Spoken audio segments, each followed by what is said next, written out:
Okay, chat. We're back here again talking about this is the last video I'm going to be making on Girl Power previews, looking at individual cards.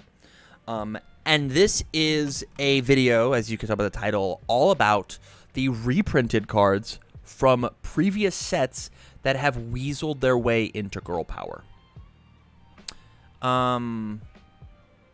It's interesting. Back in the day, we didn't really get reprints. We got old cards that became got a new name but kept the same ability, right? There were plenty of cards, Foundation specifically, that like just copied the ability of a previous card on the same symbols or two of the same symbols and just did the same thing. Like, that happened, but we never got like actual same named reprints. But now with Yu Yu Hakusho having the retro reprints followed by the time shifted reprints, and now Girl Power, we have set a precedent that reprints are alive and well. And so what I want to ask is, here are all of the reprints that exist inside of Girl Power. Do you guys think that these are good, impactful reprints for the metagame? That's what I want to know. And so as we take a wee look at Eat My Sticky Balls, my question for you is not, is the card good? My question for you is this a good reprint, right? One of the just set the precedent. You know, Agent Winners, that's fair. That's super, super fair. So Eat My Sticky Balls. 4/3/1 high, block 4 high for 4. Fury range has all the symbols. And the important thing about this is these reprints have the Girl Power symbol. So these cards are going to exist in the game for the next 3 years, right? These cards are going to exist in the game for the next 3 years, which is, I think, a big deal. If this attack's not blocked, add the top card of your rival's discard pile to their card pool. I think that this is a totally valid card. I think this is kind of exactly where I want 4 difficulty cards to be. It's not very powerful. It's got a pretty decent setup ability, like a flow ability. If it's not blocked, add the top card of my rival's discard pile to the next card pool. That makes the next one better. It just says all my moves get +1 speed for the turn, whether you blocked or you add the card, and it's got a really decent 1 high block. I think this card's great. This card's super, super good. But we're gonna get to some that I think are interesting, such as Latent Skill. And the reason that I put Eat My Sticky Balls and Latent Skill is because these cards are inside of the set proper. If you look, this is 170 out of 180. The reprint cards are all post-set numbered. They are not part of the actual Girl Power set. What that means is you're going to find Eat My Sticky Balls and Latent Skill more often than you are going to find later cards. The later cards in the set. I think what they're going to do is, I believe, chat, correct me if I'm wrong, is they're going to be doing 11 card packs, 12 card packs again or whatever, where the 11th card is this reprint card, which obviously not Latent Skill, not Eat My Sticky Balls, but one afterwards. Latent Skill. I think Latent Skill is a fine card. I don't think that this card needed to be reprinted. I think flip, discard 2 cards, draw 2 cards is pretty good. My big thing about it is that I just want more cancels so that this is a bigger risk, right? The more Latent Skill that comes out, the more Can't Escape Me happens. But I think that this is fine. We already have a ton of 1 difficulty flip, draw 1 cards, right? Like, it's fine. This card is not better than draw a bonus card, right? I was a fool for not picking up the EXCR Latents for 50 cents. I don't know what that means. I don't know what EXCR is. Extra rare? Extra credit. Oh. I didn't realize that got reprinted. I don't really use alternate arts. I think the only alternate art that I use in my decks are Urumeshi's Perseverance because I got 4 of them. And the cards look exactly the same. But we'll move on to the first real reprint. This is a 1 of 11 reprint that you can get inside of your pack, and that is Ibara Shiozaki. 719. It again has the Girl Power thing. It's got the tags where the previous one doesn't. This attack gets -1 damage, period. Your next attack gets +3 damage. Once per turn, your next low attack ignores progressive difficulty. I'm pretty sure that this shares at least one symbol with the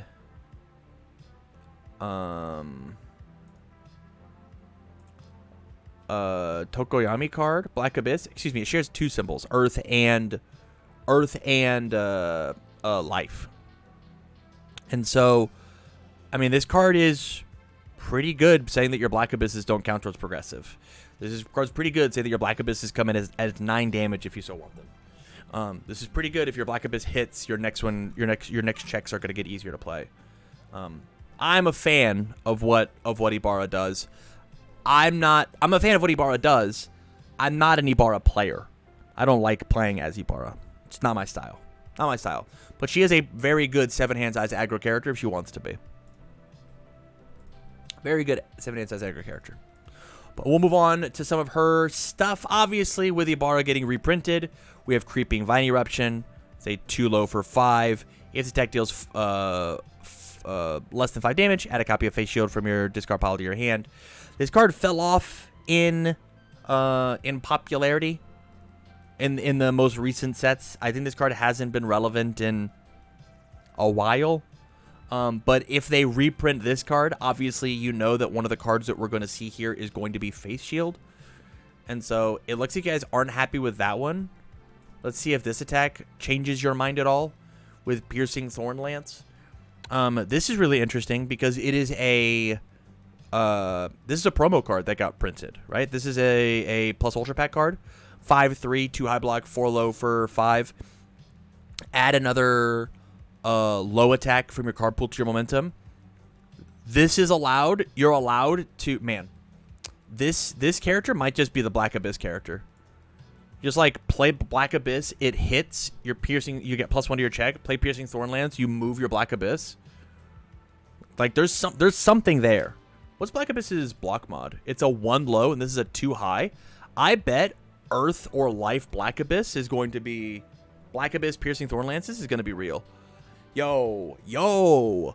Under Earth or Life, we could play Loverhall, and we toss Black Abysses into our momentum for free, and then we say that the one that we once per turn, or we Black Abyss on it 3 times.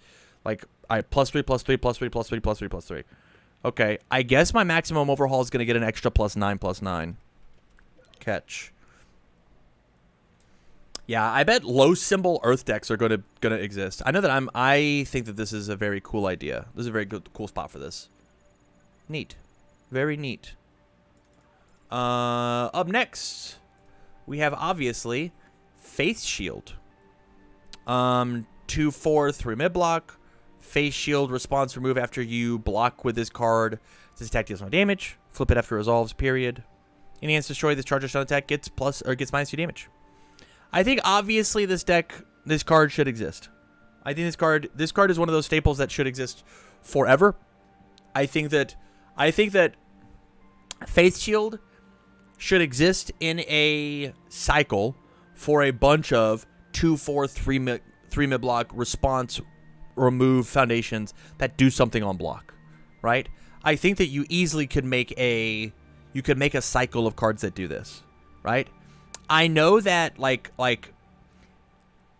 Sam Tate is a huge fan of Templar, right? Imagine if Templar came back as an all order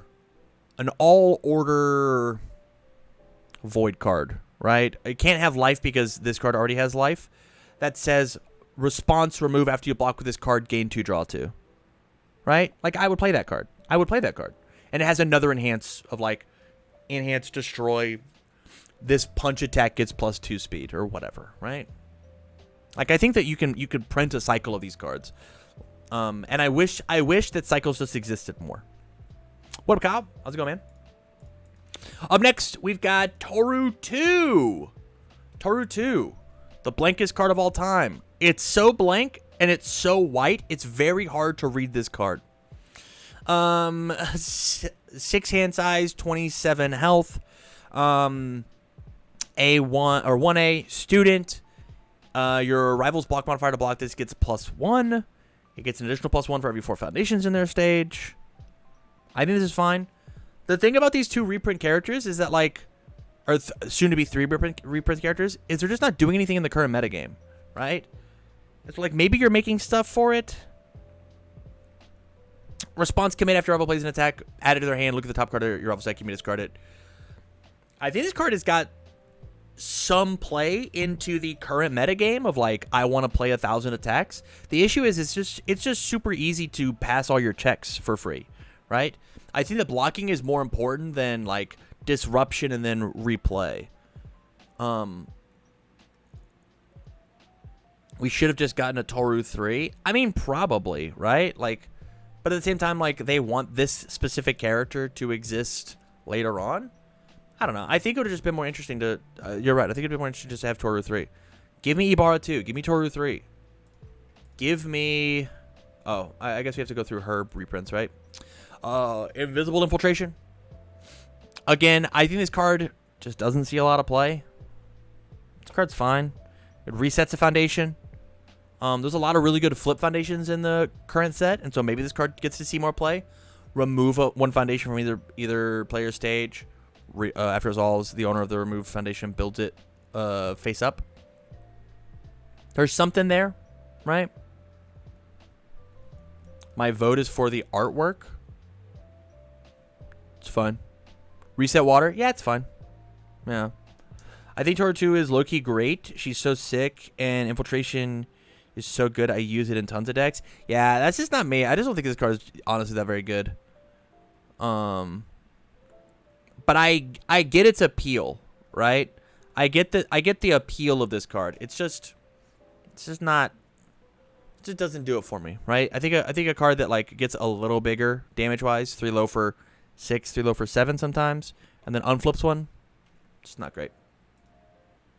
Up next we have Cheerleader.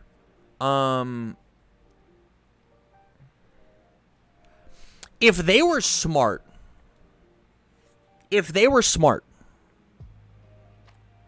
they would have made Cheerleader the alt arts. Man, they could have made Cheerleader the alt arts, and they put all of the 1A girls in the cheerleader outfits, right? From the scene.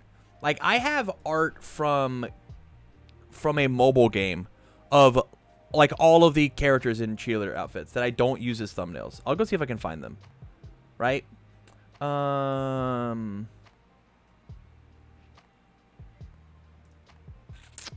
No. Here, like, if I come to... I'll see if I can find one real quick. I think she has one. Am I crazy? Am I crazy? I am crazy.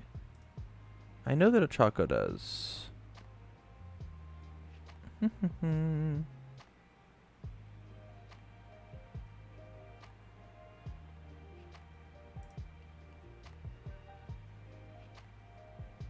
I crazy? I guess it is just her. I guess I'm crazy.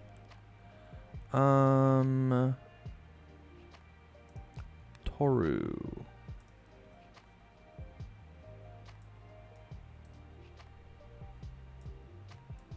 Obviously, this is a little weird because of how it's covered up, but, like, this art would have been really great for Cheerleader. Right? This art here. I'll get that off my whatever.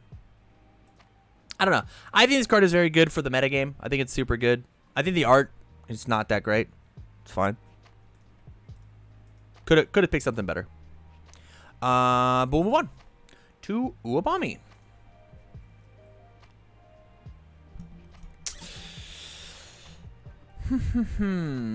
Uabami. Again, another fine reprint.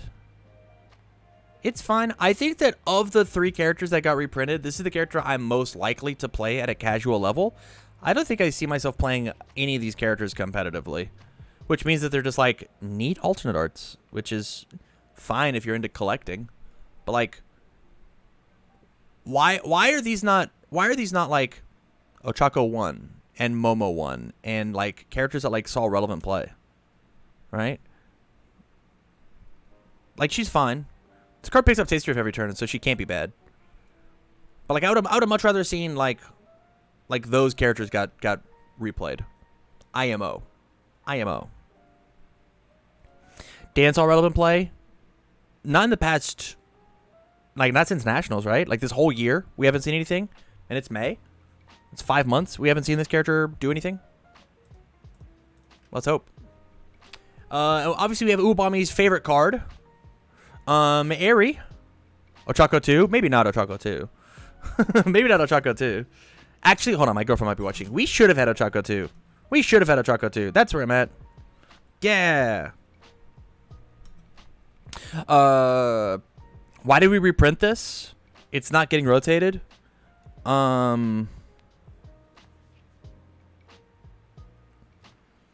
We had this art, and instead of putting it as a promo for the RLEs, we put it in the packs. This would have been a sick Season 2 RLE promo with the new watermark. Honestly, the coolest thing that they could do for these RLE promos is make them actual reprints, right? Reprint has an errata. You could have made it an RLE. I guess with the errata, while this card's in your stage at the start of your end phase, ready one non-unique asset or foundation. Sure.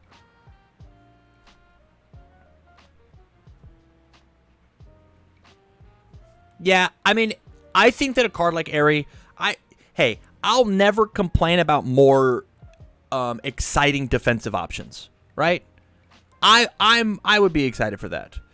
Vile Seizing Battle Aura RLE promo would be sick.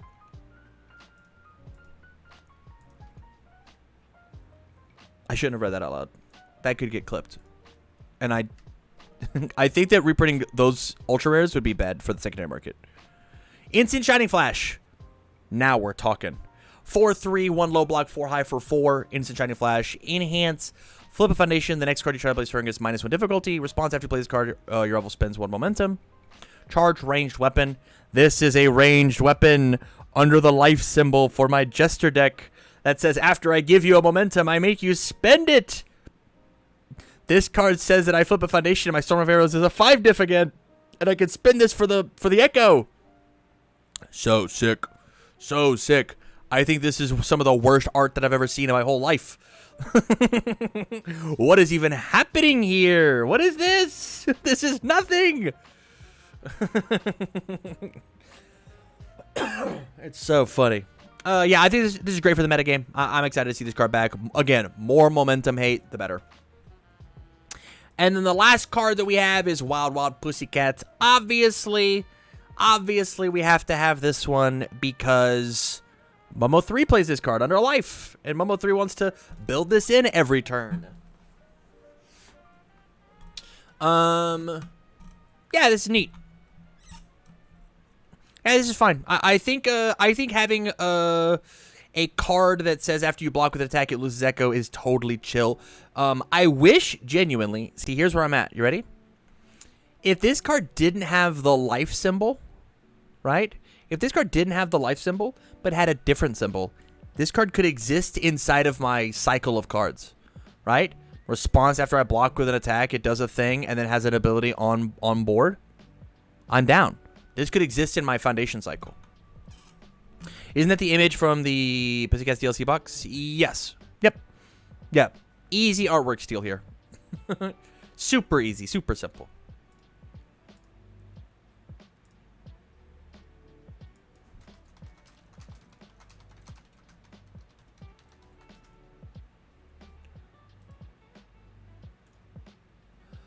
So my question, chat, is are you happy with the reprints? Are you happy with the 13 cards that they gave us? Eat My Sticky Balls, Latent Skill, as an overall idea. Ibara, Creeping Vine, Piercing Thornlands, Face Shield, Toru 2, Invisible Infiltration, Cheerleader, Uabami, Eri, Instant Shining Flash, Wild Wild Pussycats. What are your guys' thoughts? I would love to know. And chat, I would love to know your guys' thoughts in the comments down below. My personal opinion is I think some of them are grade A hits. Eat My Sticky Balls, Latent Skill, Face Shield, Cheerleader, Airy, Instant Shining Flash, Wild Pussycats. Those are all great hits. I don't like the character cards at all. And obviously, like with Ibara, you have to print these two. They're her moves. With Toru, I'm not a fan. You have to print Invisible Infiltration. With Uabami, you obviously have to print Airy. But let me know. Let me know down in the comments down below. Would love to know your guys' thoughts and opinions. And if you want to come join the conversation, come join me over on twitch.tv/TamCardwell. With that said, you guys, thank you much for watching. And as always, I wish you well.